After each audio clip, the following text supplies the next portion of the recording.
Hey everyone, Monique C. Basin here coming to you once again for another video. So listen, today I have on my Coach Mo hat. You can't see it, but it's on. But I'm coming to you as Coach Mo. Just wanted to address something that I see happening with a lot of my clients, and I just wanted to share this with you because it may encourage you, it may bless you as well. So I am a career coach, I am a book coach, and I also do some prophetic life coaching.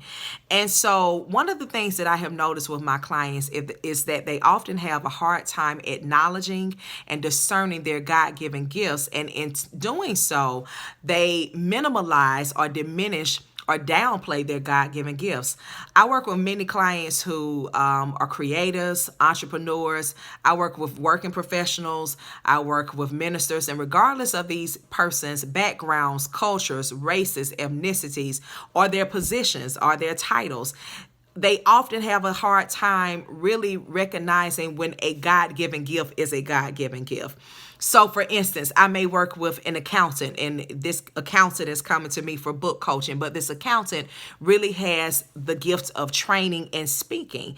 But they may say, oh, well, speaking just comes so easily to me. Like, that's nothing, or it's easy for me to train people. I've been doing this all my life. It just comes naturally. I don't think people would pay me to, speak, or nobody would pay me to train what I know about, accounting, and they just continue to just go on and on, downplaying and minimalizing their God-given gifts. Or I may work with someone who is a minister, but this minister is also a person who is a phenomenal baker, and they bake desserts and they bake cakes and pies and cookies and everything else that you can think of, and they just say, well, I just do this for my family gatherings, or I just do this for fun. I just do this for my girlfriends when we meet together for, once a month at our girlfriends nights. And, everybody in my family and all my girlfriends, they just really love my cooking, and they tell me I should do a catering business. But no, this is just, I've been cooking since I was young. It's just a hobby, and it just comes naturally to me. My mama was a cook, my grandmama was a cook, and it just comes naturally to me. But nobody would pay me for cooking, or nobody would pay me to do this.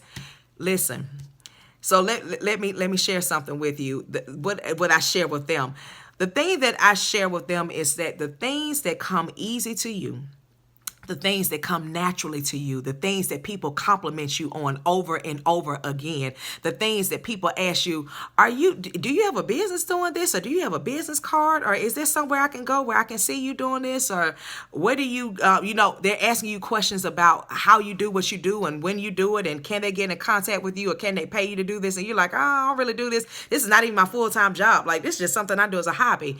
Those things right there, those are the things that are God-given gifts. Those are the gifts that God gives to us to use and to not sit on. But I think the challenge is many people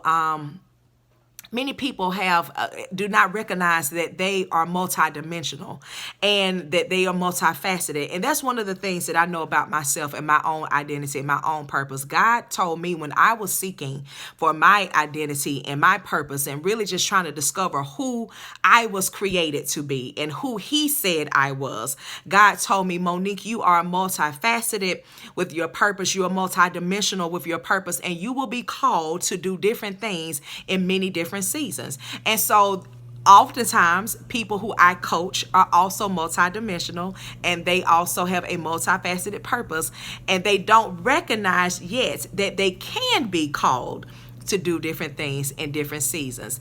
And so I just want to encourage someone today. Maybe you didn't know what this message was going to be about, but maybe now that you're listening to this message, you say, oh my goodness, she's talking to me. This is speaking to me. She's talking to me.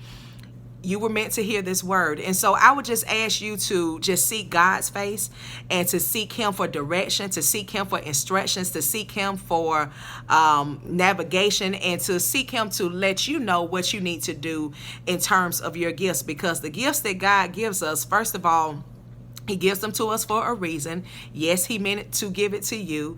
And he's calling you to use those gifts and not to just sit on those gifts. Or he's calling you to use those gifts in a greater purpose or in a greater way.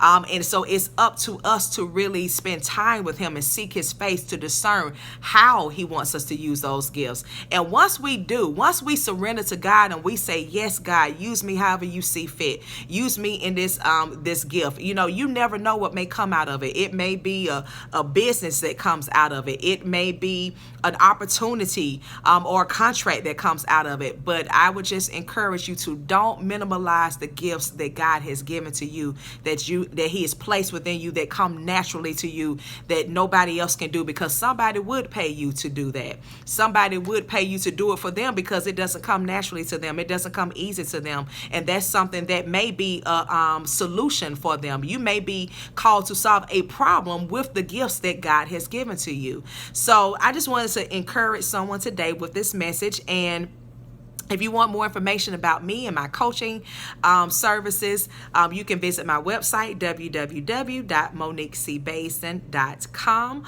or you can email me at info@moniquecbasin.com. Thank you for watching.